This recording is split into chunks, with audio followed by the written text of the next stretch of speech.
On le sait, les musiques de films nous aident à mieux comprendre ce que l'on voit à l'écran, mais les copains de Syllabéo vous le diront mieux que moi. Bien entendu, ce n'est pas la première musique dans l'histoire à nous permettre cela, et elle a très souvent été utilisée pour raconter des choses.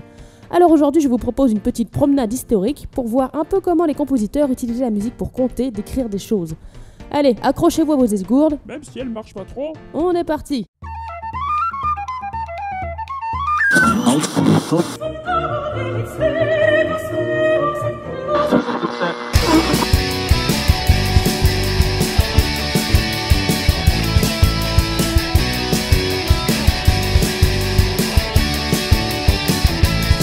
Au Moyen-Âge, nos amis les troubadours utilisaient déjà certains procédés pour illustrer en musique et en poésie des éléments comme le tonnerre ou les sifflements du vent. Mais ne vous en faites pas, on ne parlera pas de Moyen-Âge aujourd'hui, sortez le champagne! En fait, c'est surtout à partir du XVIe siècle qu'on va voir l'apparition de la musique descriptive.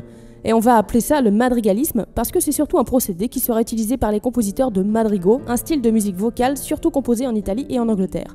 Alors le madrigalisme, c'est le fait de faire en sorte que la musique illustre les mots utilisés. Le plus simple est de prendre un exemple en français pour mieux comprendre le principe. Et j'ai choisi un madrigal de Roland de Lassus, ou Orlando Lassus, ou Orlando di Lasso, ou Roland de Lattre. Ce mec a beaucoup trop de noms.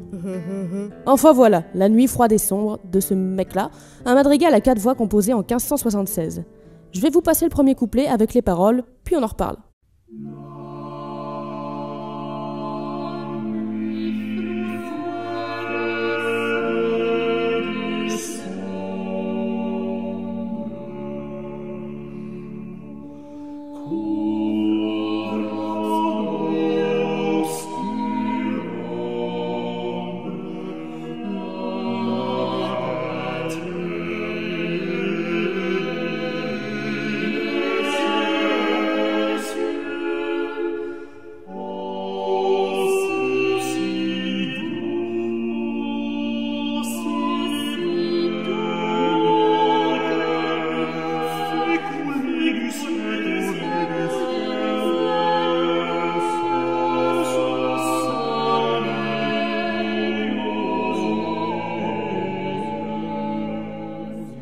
Alors là, à chaque vers, il y a une forme de madrigalisme, mais on ne va parler que de 3 d'entre eux.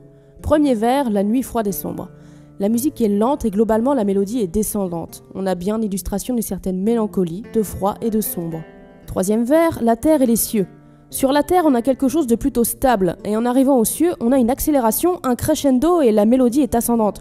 On remonte du grave, où on était un peu bloqué depuis le début de la pièce, vers l'aigu, comme si on s'envolait vers le ciel. Et enfin, cinquième vers, Fait couler du ciel. Alors celui-là, je l'aime beaucoup. Les départs décalés des différentes voix, qui créent ainsi une répétition des mots fait couler sur des mélodies descendantes, donnent vraiment l'impression que quelque chose coule, descend, mais toujours avec cette petite remontée vers le ciel à la fin. Donc finalement, ce sont des procédés assez logiques et assez clairs. Plus tard, on va avoir l'apparition de ce qu'on appellera depuis le 19e siècle le leitmotiv. Alors là, on est dans l'idée d'un motif musical représentant un personnage ou une idée. Petit exemple, si je vous mets ça, vous pensez à quoi ?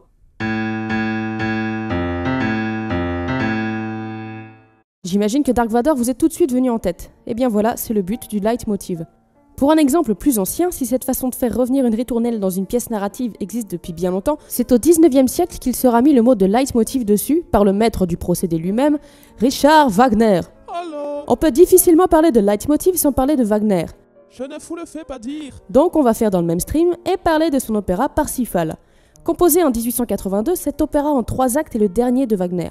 Il raconte la quête du Graal par Parsifal, père de Lohengrin, à qui Richoud aura consacré son 6e opéra. Alors dans ce Parsifal, il n'y a pas moins de 36 leitmotivs. Et on a aussi bien le leitmotiv de Parsifal que celui du désir ou de la forêt. Leur présence est là pour renforcer ce qu'on voit sur scène, en lui apportant parfois un sens plus profond. Mais nous, on va s'intéresser au thème du Graal recherché par Parsifal.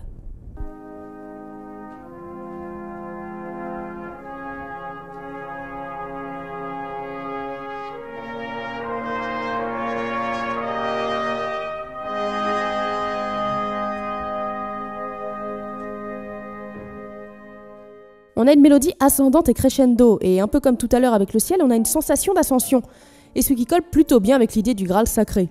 Et non du sacré Graal. Et ce thème reviendra plusieurs fois lors des différents actes pour évoquer le Graal, dans des moments sombres par exemple, et il incarne alors l'espoir. Pour vous donner une idée du nombre de fois où on entend ce leitmotiv, voici un petit schéma représentant les 3 actes de l'opéra, et avec en rouge les apparitions de ce motif. Et par exemple, voici dans l'ouverture de cet opéra, Ouverture qui est une partie instrumentale située au début de l'opéra et qui met en place les principaux thèmes musicaux de l'opéra.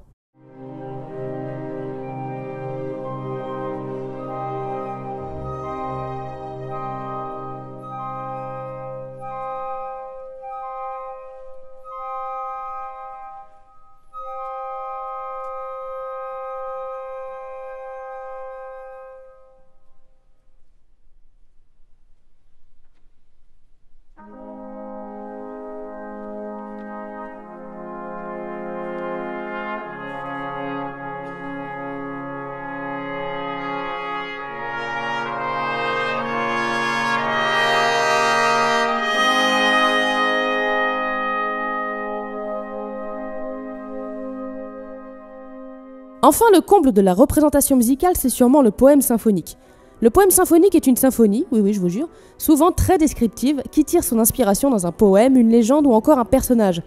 Et il en existe des très connus comme la Moldau de Smetana, qui représente le cours du fleuve la Moldau.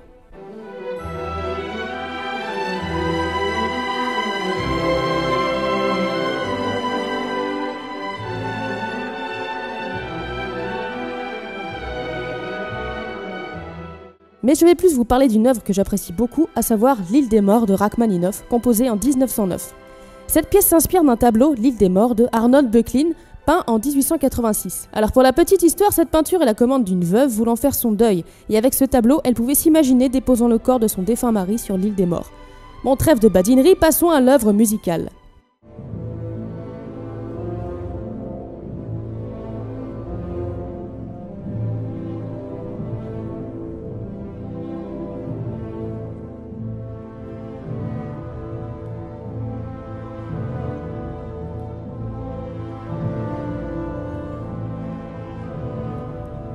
Dans ce début, on a une impression de balancement. Les mesures sont à 5 temps, ce qui est inhabituel en musique occidentale, et on a toujours le même thème qui revient. Vous vous éveillez dans une barque qui vogue vers une île mystérieuse. Vous ne savez pas trop ce qu'il va se passer. Le rameur a l'air assez sinistre et ne parle pas. Il se contente de ramer, et puis vous arrivez sur l'île.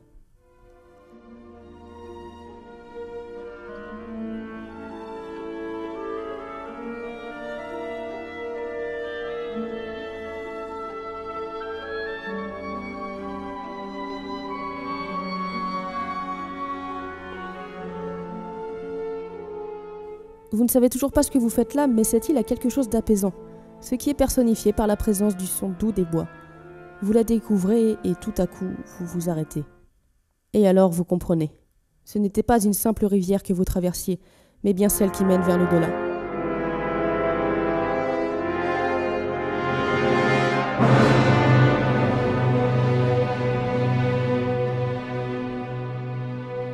Ah, quel désespoir!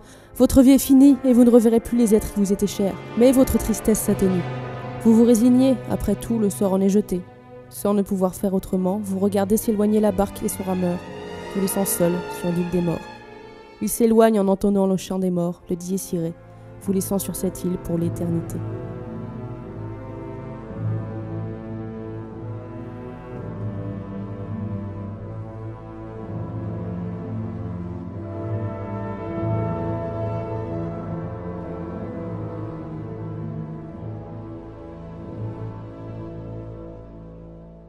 Que de joie! Voilà, vous avez maintenant quelques exemples de ce que la musique descriptive a été au fil des siècles et finalement, vous avez là-dedans des origines de la musique de film. Sur ce, je vous laisse. N'oubliez pas de partager, de vous abonner, de venir me rejoindre sur les réseaux sociaux et vous pouvez aussi aller faire un petit tour sur mon Tipeee. Vous pouvez aussi aller voir le site de Mediapason parce que n'oubliez pas que la curiosité n'est pas forcément un vilain défaut.